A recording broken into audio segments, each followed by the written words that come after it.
अथ श्री दुर्गा सप्तशती प्रथम अध्याय। प्रथम चैत्र के ब्रह्मा ऋषि, महाकाली देवता, गायत्री छंद, नंदाशक्ति, रक्तदंती का बीज, अग्नि तत्व और ऋग्वेद स्वरूप हैं। श्री महाकाली देवता की प्रसन्नता के लिए प्रथम चैत्र के जप में विनियोग किया जाता है। भगवान विष्णु के सो जाने पर मधु और कैटभ को मारने के लिए कमल जन्मा ब्रह्मा जी ने जिनका स्तवन किया था, उन महाकाली देवी का मैं सेवन करता हूँ। वे अपने 10 हाथों में खड्ग, चक्र, गदा, बाण, धनुष, परीख, शूल, भुशुंडी, मस्तक और शंख धारण करती हैं। उनके 3 नेत्र हैं। वे समस्त अंगों में दिव्य आभूषणों से विभूषित हैं। उनके शरीर की कांति नीलमणि के समान है तथा वे 10 मुख और 10 पैरों से युक्त हैं। ओम नमः चंडिकाय।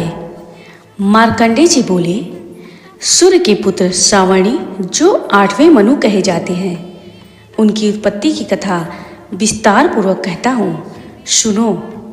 सूर्य कुमार महाभाग श्रावणी भगवती महामाया के अनुग्रह से जिस प्रकार मनवंतर के स्वामी हुए, वही प्रसंग सुनाता हूँ। पूर्व काल की बात है। स्वारोचिस मनवंतर में सूरत नाम के एक राजा थे, जो चैत्र वंश में उत्पन्न हुए थे। उनका समस्त भूमंडल पर अधिकार था। वे प्रजा का अपने औरस पुत्रों की भांति धर्मपूर्वक पालन करते थे। तो भी उस समय कोला विध्वंसी नाम के क्षत्रिय उनके शत्रु हो गए। राजा सूरत की दंड नीति बड़ी प्रबल थी। उनका शत्रुओं के साथ संग्राम हुआ। यद्यपि कोला विध्वंसी संख्या में कम थे, तो भी राजा सूरत युद्ध में उनसे परास्त हो गए। तब वे युद्ध भूमि से अपने नगर की ओर लौट आए। केवल अपने देश के राजा होकर रहने लगे।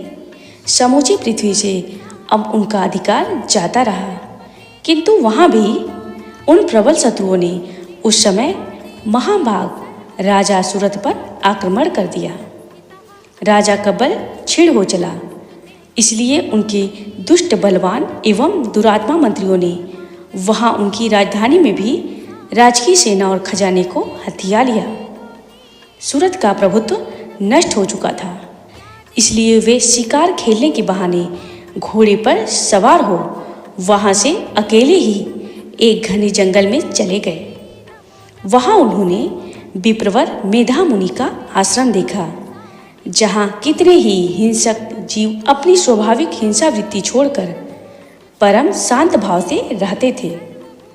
मुनि के बहुत से शिष्य उस वन की शोभा बढ़ा रहे थे। वहाँ जाने पर मुनि ने उनका सत्कार किया और वे उन मुनिश्रेष्ठ के आश्रम पर इधर उधर विचरते हुए कुछ काल तक रहे। फिर ममता से आकृष्ट चित्त होकर वहाँ इस प्रकार चिंता करने लगे। पूर्व काल में मेरे पूर्वजों ने जिसका पालन किया था, वही नगर आज मुझसे रहित है। पता नहीं मेरे दुराचारी भृत्यगण उसकी धर्मपूर्वक रक्षा करते हैं या नहीं। जो सदा मद की वर्षा करने वाला और सूरवीर था, वह मेरा प्रधान हाथी अब शत्रुओं के अधीन होकर न जाने किन भोगों को भोगता होगा। जो लोग मेरी कृपा, धन और भोजन पाने से सदा मेरे पीछे पीछे चलते थे, वे निश्चय ही अब दूसरे राजाओं का अनुसरण करते होंगे। उन अपव्ययी लोगों के द्वारा सदा खर्च होते रहने के कारण अत्यंत कष्ट से जमा किया हुआ मेरा वह खजाना खाली हो जाएगा। ये तथा और भी कई बातें राजा सूरत निरंतर सोचते रहते थे। एक दिन उन्होंने वहाँ विप्रवर मेधा के आश्रम के निकट एक वैश्य को देखा और उससे पूछा, भाई तुम कौन हो? यहाँ तुम्हारे आने का क्या कारण है? तुम क्यों शोकग्रस्त और अनमने से दिखाई देते हो? राजा सूरत का प्रेम पूर्वक कहा हुआ वचन सुनकर वैश्य ने विनीत भाव से उन्हें प्रणाम करते हुए कहा। वैश्य बोला, राजन, मैं धनियों के कुल में उत्पन्न एक वैश्य हूँ। मेरा नाम समाधि है। मेरे दुष्ट स्त्री पुत्रों ने धन के लोभ से मुझे घर से बाहर निकाल दिया। मैं इस समय धन, स्त्री और पुत्रों से वंचित हूँ। मेरे विश्वसनीय बंधुओं ने मेरा ही धन लेकर मुझे दूर कर दिया है। इसलिए दुखी होकर मैं वन में चला आया हूँ। यहाँ रहकर मैं इस बात को नहीं जानता कि मेरे पुत्रों की स्त्री की और स्वजनों की कुशल है या नहीं। इस समय घर में वे कुशल से रहते हैं अथवा उन्हें कोई कष्ट है। वे मेरे पुत्र कैसे हैं? क्या वे सदाचारी हैं अथवा दुराचारी हो गए हैं? राजा ने पूछा, जिन लोभी स्त्री पुत्र आदि ने धन के कारण तुम्हें घर से निकाल दिया, उनके प्रति तुम्हारे चित्त में इतना स्नेह का बंधन क्यों है? वैश्य बोला, आप मेरे विषय में जैसी बात कहते हैं वह सब ठीक है, किंतु क्या करूं? मेरा मन निष्ठुरता नहीं धारण करता है। जिन्होंने धन के लोभ में पड़कर पिता के प्रति स्नेह, पति के प्रति प्रेम तथा आत्मीयजन के प्रति अनुराग को तिलांजलि दे मुझे घर से निकाल दिया है, उन्हीं के प्रति मेरे हृदय में इतना स्नेह है। महामते, गुणहीन बंधुओं के प्रति भी जो मेरा चित्त इस प्रकार प्रेम मग्न हो रहा है, यह क्या है? इस बात को मैं जानकर भी नहीं जान पाता। उनके लिए मैं लंबी सांसें ले रहा हूँ और मेरा हृदय अत्यंत दुखित हो रहा है। उन लोगों में प्रेम का सर्वथा अभाव है, तो भी उनके प्रति जो मेरा मन निष्ठुर नहीं हो पाता, इसके लिए मैं क्या करूं? मार्कंडेय जी कहते हैं, ब्राह्मण तदंतर राजाओं में श्रेष्ठ सूरत और वह समाधि नामक वैश्य दोनों साथ साथ मेधा मुनि की सेवा में उपस्थित हुए और उनके साथ यथा योग्य न्यायानुकूल विनयपूर्ण बर्ताव करके बैठे। तत्पश्चात वैश्य और राजा ने कुछ वार्तालाप आरंभ किया। राजा ने कहा, भगवान, मैं आपसे एक बात पूछना चाहता हूँ, उसे बताइए। मेरा चित्त अपने अधीन न होने के कारण वह बात मेरे मन को बहुत दुख देती है। जो राज्य मेरे हाथ से चला गया है, उसमें और उसके संपूर्ण अंगों में मेरी ममता बनी हुई है। मुनिश्रेष्ठ, यह जानते हुए भी कि वह अब मेरा नहीं है, अज्ञानी की भांति मुझे उसके लिए दुख होता है। यह क्या है? इधर यह वैश्य भी घर से अपमानित होकर आया है। इसके पुत्र, स्त्री और भृत्यों ने इसे छोड़ दिया है। स्वजनों ने भी इसका परित्याग कर दिया है, तो भी यह उनके प्रति अत्यंत हार्दिक स्नेह रखता है। इस प्रकार यह तथा मैं दोनों ही बहुत दुखी हैं, जिसमें प्रत्यक्ष दोष देखा गया है। उस विषय के लिए भी हमारे मन में ममता जनित आकर्षण पैदा हो रहा है। महाभाग, हम दोनों समझदार हैं, तो भी हमें जो मोह पैदा हुआ है, यह क्या है? विवेक शून्य पुरुष की भांति मुझ में और इसमें भी यह मूर्ता प्रत्यक्ष दिखाई देती है। ऋषि बोले, महाभाग, विषय मार्ग का ज्ञान सब जीवों को है। इसी प्रकार विषय भी सबके लिए अलग अलग है। कुछ प्राणी दिन में नहीं देखते और दूसरे रात में नहीं देखते, तथा कुछ जीव ऐसे होते हैं जो दिन और रात्रि में भी बराबर ही देखते हैं। यह ठीक है कि मनुष्य समझदार होते हैं, किंतु केवल वे ही ऐसे नहीं होते। पशु, पक्षी और मृग आदि सभी प्राणी समझदार होते हैं। मनुष्यों की समझ भी वैसी ही होती है जैसी उन मृग और पक्षियों की होती है, तथा अन्य बातें भी प्रायः दोनों में समान ही हैं। समझ होने पर भी इन पक्षियों को तो देखो, ये स्वयं भूख से पीड़ित होते हुए भी मोहवश बच्चों की चोंच में कितने चाव से अन्न के दाने डाल रहे हैं। नरश्रेष्ठ, क्या तुम नहीं देखते कि ये मनुष्य समझदार होते हुए भी लोभवश अपने किए हुए उपकार का बदला पाने के लिए पुत्रों की अभिलाषा करते हैं। यद्यपि उन सब में समझ की कमी नहीं है, तथापि वे संसार की स्थिति, जन्म मरण की परंपरा बनाए रखने वाले भगवती महामाया के प्रभाव द्वारा ममतामय भंवर से युक्त मोह के गहरे गर्त में गिराए गए हैं। इसलिए इसमें आश्चर्य नहीं करना चाहिए। जगदीश्वर, भगवान विष्णु की योग निद्रा रूपा जो भगवती महामाया है, उन्हीं से यह जगत मोहित हो रहा है। वे भगवती महामाया देवी ज्ञानियों के भी चित्त को बलपूर्वक खींचकर मोह में डाल देती हैं। वे ही इस संपूर्ण चराचर जगत की सृष्टि करती हैं तथा वे ही प्रसन्न होने पर मनुष्यों को मुक्ति के लिए वरदान देती है। वे ही परा विद्या, संसार बंधन और मोक्ष की हेतुभूता सनातनी देवी तथा संपूर्ण ईश्वरों की भी अधीश्वरी है। राजा ने पूछा, भगवान, जिन्हें आप महामाया कहते हैं, वे देवी कौन है? ब्राह्मण, उनका आविर्भाव कैसे हुआ तथा उनके चरित्र कौन कौन है? ब्रह्मवेत्ताओं में श्रेष्ठ महर्षि उन देवी का जैसा प्रभाव हो, जैसा स्वरूप हो और जिस प्रकार प्रादुर्भाव हुआ हो, वह सब मैं आपके मुख से सुनना चाहता हूँ।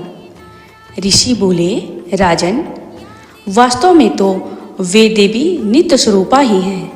संपूर्ण जगत उन्हीं का रूप है तथा उन्होंने समस्त विश्व को व्याप्त कर रखा है। तथापि उनका प्राकट्य अनेक प्रकार से होता है, वह मुझसे सुनो। यद्यपि वे नित्य और अजन्मा हैं, तथापि जब देवताओं का कार्य सिद्ध करने के लिए प्रकट होती हैं, उस समय लोक में उत्पन्न हुई कहलाई है। कल्प जब संपूर्ण जगत एकाणों में निमग्न हो रहा था और सबके प्रभु भगवान विष्णु शेषनाग की सैया बिछाकर योग निद्रा का आश्रय ले सो रहे थे, उस समय उनके कानों के मैल से दो भयंकर असुर उत्पन्न हुए, जो मधु और कैटभ के नाम से विख्यात थे। वे दोनों ब्रह्मा जी का वध करने को तैयार हो गए। भगवान विष्णु के नाभि कमल में विराजमान प्रजापति ब्रह्मा जी ने जब उन दोनों भयानक असुरों को अपने पास आया और भगवान को सोया देखा, तब एकाग्रचित होकर उन्होंने भगवान विष्णु को जगाने के लिए उनके नेत्रों में निवास करने वाली योग निद्रा का स्तवन आरंभ किया, जो इस विश्व की अधीश्वरी, जगत को धारण करने वाली, संसार का पालन और संहार करने वाली तथा तेज स्वरूप भगवान विष्णु की अनुपम शक्ति है। उन्हीं भगवती निद्रा देवी की भगवान ब्रह्मा स्तुति करने लगे। ब्रह्मा जी ने कहा, देवी, तुम ही स्वाहा, तुम ही स्वधा और तुम ही वक्रटाकार हो। स्वर भी तुम्हारे ही स्वरूप हैं। तुम ही जीवन दायिनी सुधा हो। नित्य अक्षर प्रणव में अकार, उकार, मकार इन तीनों मात्राओं के रूप में तुम ही स्थित हो तथा इन तीन मात्राओं के अतिरिक्त जो बिंदु रूपा नित्य अर्ध मात्रा है, जिसका विशेष रूप से उच्चारण नहीं किया जा सकता, वह भी तुम ही हो। देवी, तुम ही संध्या, सावित्री तथा परम जननी हो। देवी, तुम ही इस विश्व ब्रह्मांड को धारण करती हो। तुमसे ही सब जगत की सृष्टि होती है, तुम ही से इसका पालन होता है। सदा तुम ही कल्प के अंत में सबको अपना ग्रास बना लेती हो।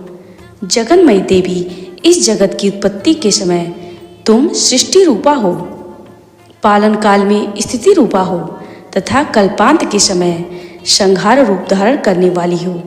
तुम ही महाविद्या, महामाया, महामेधा, महास्मृति, महामोह रूपा महादेवी और महाशूरी हो। तुम ही तीनों गुणों को उत्पन्न करने वाली सबकी प्रकृति हो। भयंकर कालरात्रि, महारात्रि और मोहरात्रि भी तुम ही हो। तुम ही श्री, तुम ही ईश्वरी, तुम ही ह्रीम और तुम ही बोध स्वरूपा बुद्धि हो। लज्जा, पुष्टि, तुष्टि, शांति और क्षमा भी तुम ही हो। तुम खड्गधारिणी, शूलधारिणी, घोर रूपा तथा गदा, चक्र, शंख और धनुष धारण करने वाली हो। बाण, भुशुंडी और परिख ये भी तुम्हारे अस्त्र हैं। तुम सौम्य और सौम्यतर हो। इतना ही नहीं, जितने भी सौम्य एवं सुंदर पदार्थ हैं, उन सब की अपेक्षा तुम अत्यधिक सुंदरी हो। पर और अपर, सबसे परे रहने वाली परमेश्वरी तुम ही हो। सर्वस्वरूपे देवी, कहीं भी सत असत रूप जो कुछ वस्तुएं हैं और उन सब की जो शक्ति है, वह तुम ही हो। ऐसी अवस्था में तुम्हारी स्तुति क्या हो सकती है? इस जगत की सृष्टि, पालन और संहार करते हैं। उन भगवान को भी जब तुमने निद्रा के अधीन कर दिया है, तब तुम्हारी स्तुति करने में यहाँ कौन समर्थ हो सकता है। मुझको, भगवान शंकर को तथा भगवान विष्णु को भी तुमने ही शरीर धारण कराया है, अतः तुम्हारी स्तुति करने की शक्ति किसमें है। देवी, तुम तो अपने इस उदार प्रभाव से ही प्रशंसित हो। ये जो दोनों दुर्धर्ष असुर मधु और कैटभ हैं, इनको मुंह में डाल दो और जगदीश्वर भगवान विष्णु को शीघ्र ही जगा दो। साथ ही इनके भीतर इन दोनों महान असुरों को मार डालने की बुद्धि उत्पन्न कर दो। ऋषि कहते हैं, राजन, जब ब्रह्मा जी ने वहाँ मधु और कैटभ को मारने के उद्देश्य से भगवान विष्णु को जगाने के लिए तमोगुण की अधिष्ठात्री देवी योग निद्रा की इस प्रकार स्तुति की, तब वे भगवान के नेत्र, मुख, नासिका, बाहु, हृदय और वक्ष स्थल से निकलकर अव्यक्त जन्मा ब्रह्मा जी की दृष्टि के समक्ष खड़ी हो गई। योग निद्रा से मुक्त होकर जगत के स्वामी भगवान जनार्दन उस इकाणों के जल में शेषनाग की शैया से जाग उठे। फिर उन्होंने उन दोनों असुरों को देखा। वे दुरात्मा मधु और कैटभ अत्यंत बलवान तथा पराक्रमी थे और क्रोध से लाल आंखें किए ब्रह्मा जी को खा जाने के लिए उद्योग कर रहे थे। तब भगवान श्री हरि ने उठकर उन दोनों के साथ 5000 वर्षों तक केवल बाहु युद्ध किया। वे दोनों भी अत्यंत बल के कारण उन्मत्त हो रहे थे। इधर महामाया ने भी उन्हें मोह में डाल रखा था, इसलिए वे भगवान विष्णु से कहने लगे, हम तुम्हारी वीरता से संतुष्ट हैं, तुम हम लोगों से कोई वर मांगो। श्री भगवान बोले, यदि तुम दोनों मुझ पर प्रसन्न हो तो अब मेरे हाथ से मारे जाओ।